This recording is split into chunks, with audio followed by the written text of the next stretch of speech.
Is laziness real? Is it a choice? Are there lazy people? Am I one of them? Are you?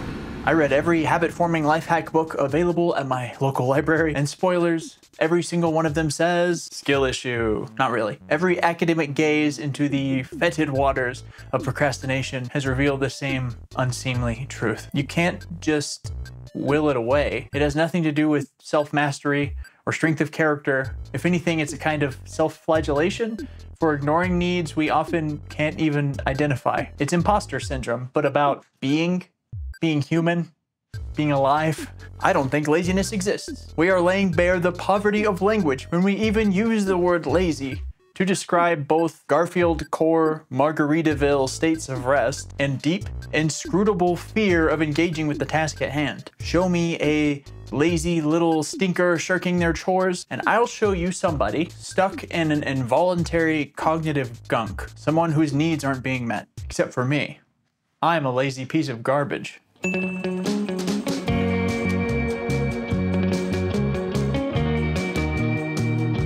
Can I be vulnerable without turning it into a joke? I am having a crisis. Still no. Cool. If you've seen my face and heard the noises it makes before, you know I mostly talk about tabletop role-playing with heaping spoonfuls of ADHD and autism, because there is no experience in my life that is not manifestly dunked like some crumbling donut into the bitter gas station coffee of my neurochemistry. I hope you will forgive me if today is more of the latter. I don't know. You tell me if this is infusing your chocolate with creamy peanut butter or crunchy microplastics. I'm speaking to you from Burnoutville.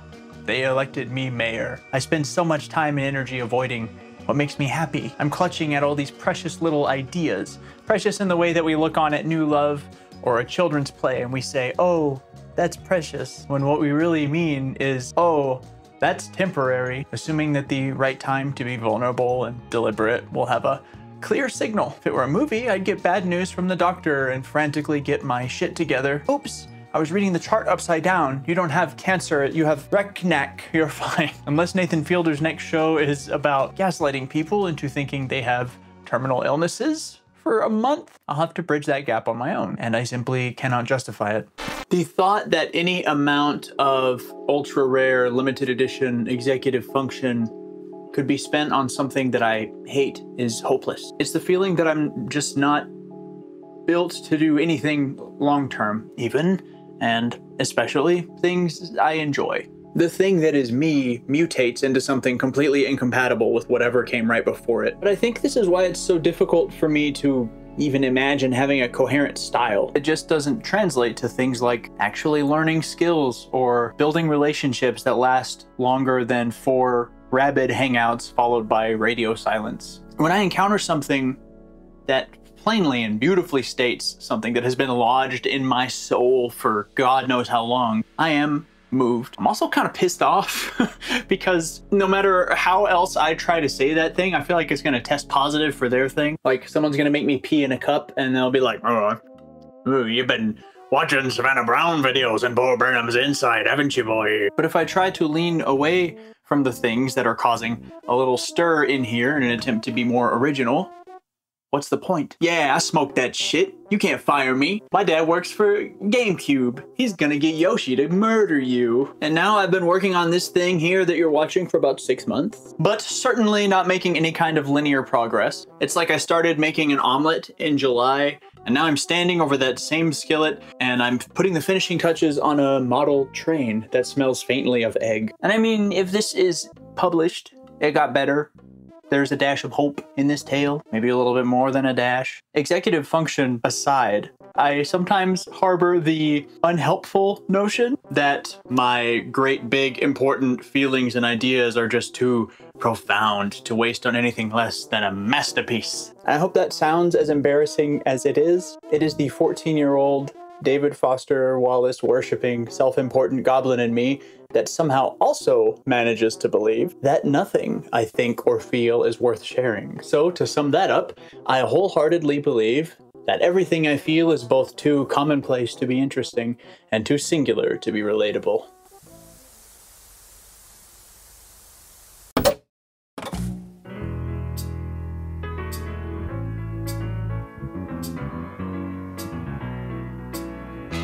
But I also find that it's true in a same but opposite kind of way. Wasn't that a little what Mary Oliver meant by all lives are as common as a field daisy and as singular? We all boot up with the same big important feelings. We all test positive for existential dread and epiphany and what if my green is your red and we'll never know, oh my God. So how could anything ever be a big deal, really? But by golly, do you not rejoice when the tiny secret thing in you makes naked eye contact with this tiny secret thing in someone else? Don't you feel the wash of pleasure and maybe a little bit of alarm when the person in front of you at the grocery store goes from annoying, soulless wraith NPC to pistachio ice cream enjoyer, just like you. Just like me, really. I love pistachio ice cream. Person drawing closer to you on the sidewalk resolves from ominous silhouette into human being wearing a Mighty Boosh t-shirt.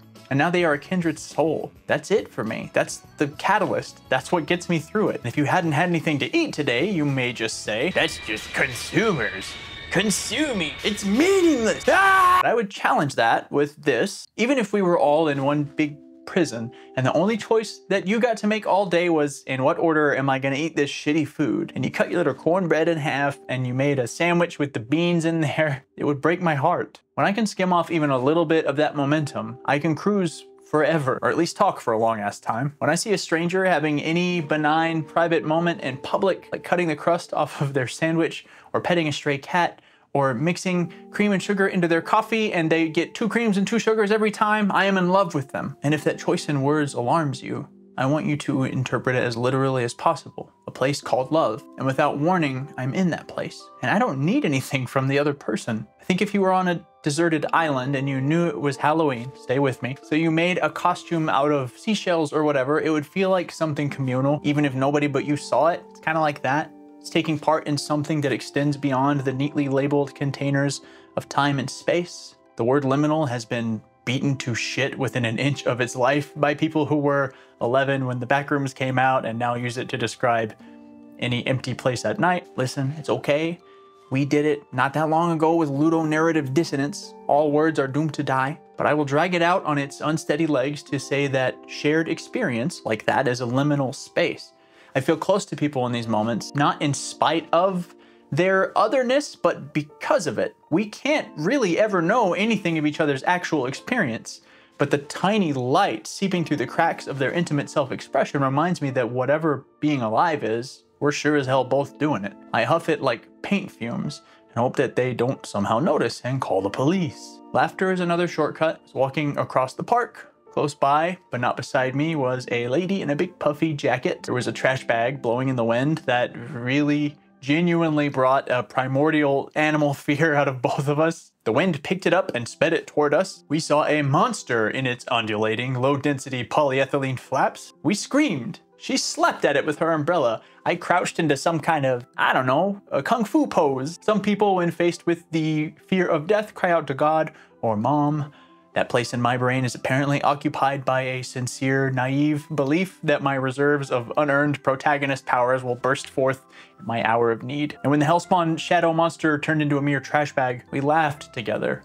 Full-on, unregulated, hideous laughter. That was the sum of our relationship. An instant, brief ego death of terror and exhilaration. And then the feast is over and the lamps expire.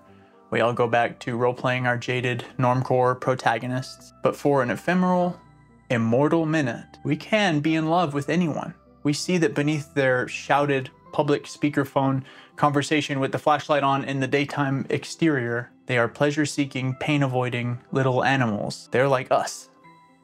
In that small window, they are completely innocent. And since they're so obviously just us with slightly different stats and clothes, we are innocent. My white-knuckled grip on all of my unpardonable flaws relaxes. There's no procrastination, there's no fear in this place. And I've been talking about something distinct from romantic love, but indulge me to talk about that most bitter and divisive of subjects. I am married because there is someone with whom the chaotic hyperspace jaunt into love can be made a tiny bit intentional. We both trust that when one of us points at something and says, "Ooh, look," the other will do their best to find it and also say, "Ooh, Woo! I think when we say lofty, dire things like I cannot live without this person, a part of us knows we're talking about the version of us that never could have existed without them. The unique colors we see when their light mingles with ours. But the whole gimmick of thinking and feeling is that they're occurring on a level which cannot be shared. We can only express ourselves onto other people's senses. And what we really need to express is completely senseless. There are places you can only ever go alone, and times when all you have to rely on is you. When we stumble into love on our own, I think that that's really the most aggressive antidote to inaction that there could possibly be. Those quiet, boundless moments when I can conceive of a place for myself just as I am in nature, and I can do whatever I'm doing with the same thoughtless confidence and grace as a duck swimming or a seed sprouting. It's the same place that holds the laughter, the liminal chamber of Halloween season, the late night talk with someone you just want to inhale that was somehow 6 hours long, the song that takes over your whole body and always feels too short. And often I am reliably there when I'm making things. I can literally make things to get the energy I need to make things. So why don't I just do that? What the fuck is wrong with me?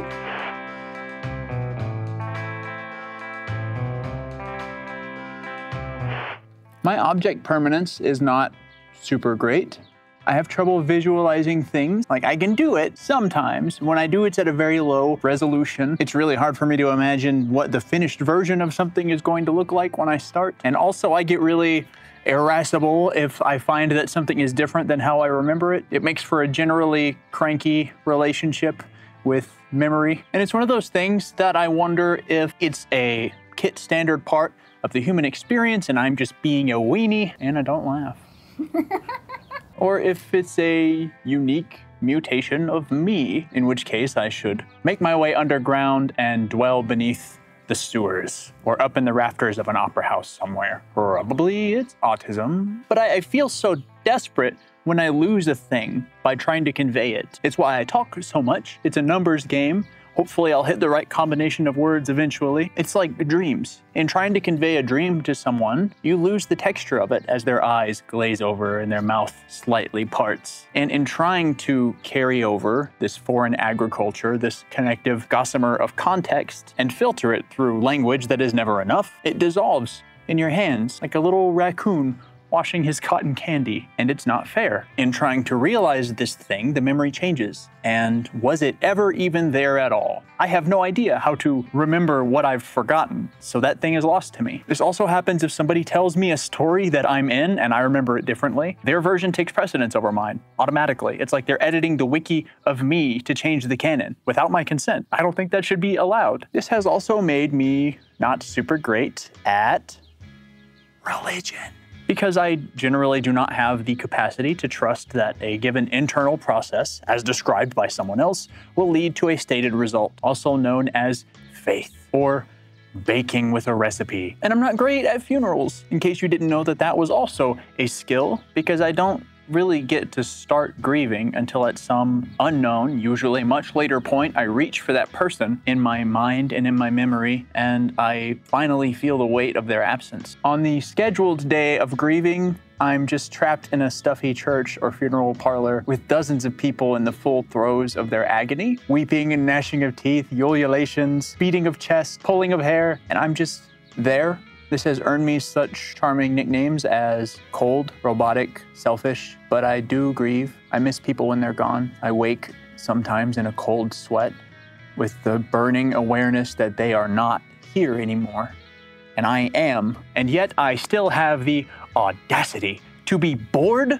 Nostalgia for me has a sinister urgency, a fear that if I don't obtain and preserve the things I love in their unaltered state, suffocating them and pinning them to the walls like butterflies, that the version of me who loved them contemporaneously will be truly and finally dead. How can I know for sure that the old Twinkies recipe did not contain the secret to my individuality and everlasting satisfaction, and now it's gone forever? And to loop back around to laziness, I think that this same treacherous machinery of my brain is at work when it comes to making things, that maybe if I never try to actually replicate this amorphous ball of vibes called idea, it will stay perfect forever. That having a process at all is betraying the sanctity of my creative instinct. That wanting something is more pure and true than having something.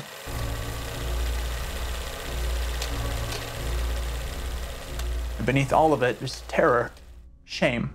I don't even need to experience real rejection. I can import it from an invented future in which I have been cast out, or worse, ignored. And it's a physical sensation. I think all the blood rushes away from my head and there's a cold weight spreading through my stomach as it is confirmed, once and for all, that I am not suited for any of this. The making, the sharing, the living, nature.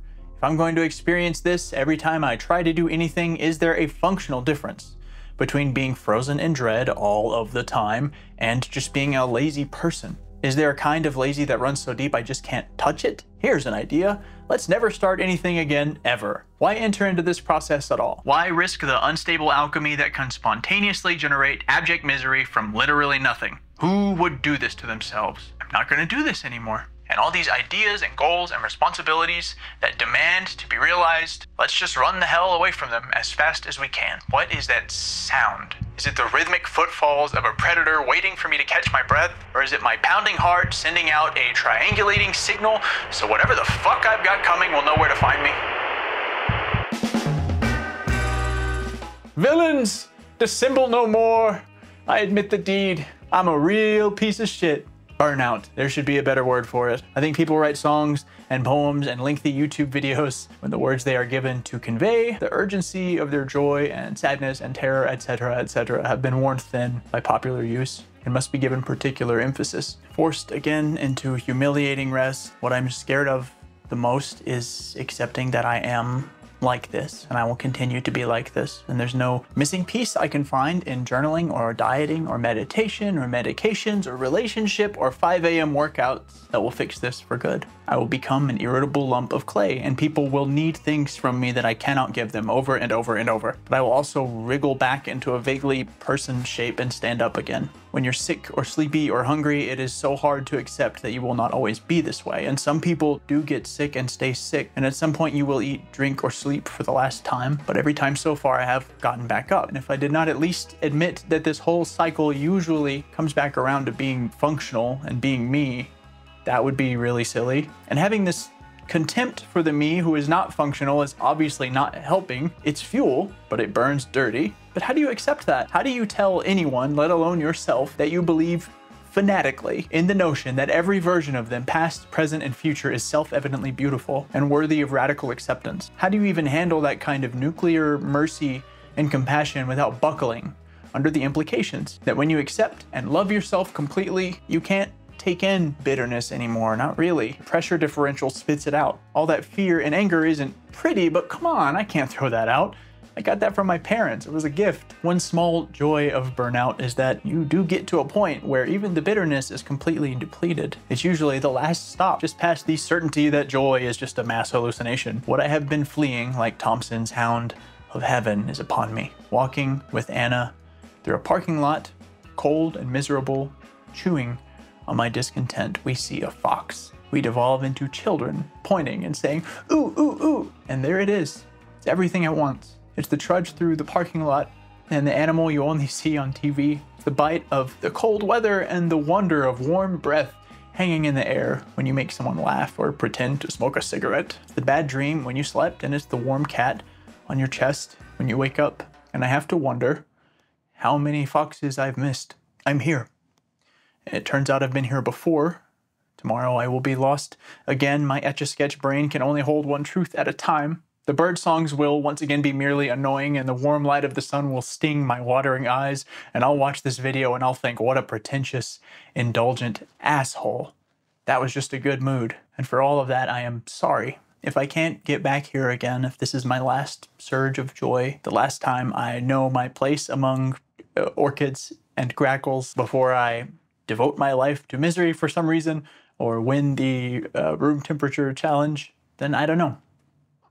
Maybe the things we make are windows into moments that we can borrow from later. Maybe this version of me can stay here when I've become unrecognizably different and offer a little bit of right now to anyone passing through, hopefully to you. I wish I could bring you here, but I can't. It's come and gone. But I hope it finds you for just a little while, like a song finds you sometimes.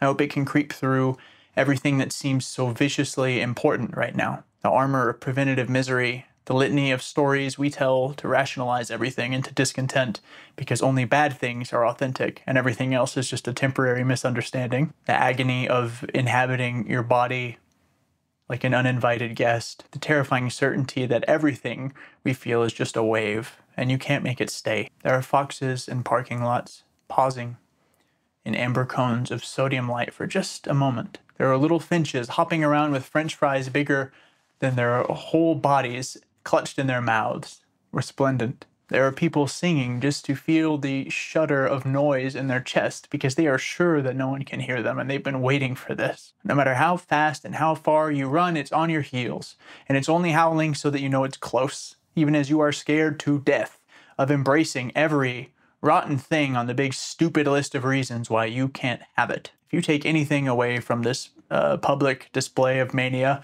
I hope it's that you can maybe have a little grace for yourself when you're scared or tired, and when the people around you don't move as quickly or work as diligently as they're supposed to. Maybe you can spare a bit of grace for them too. You belong here. Sometimes it will even feel that way. I hope it finds you. I hope it finds you over and over and over and over and over and over and over and over and over and over and over and over and over and over and over and over and over and over over over over over. Don't give up until true love will find you in the end. This is a promise with a catch. Only if you're looking will it find you.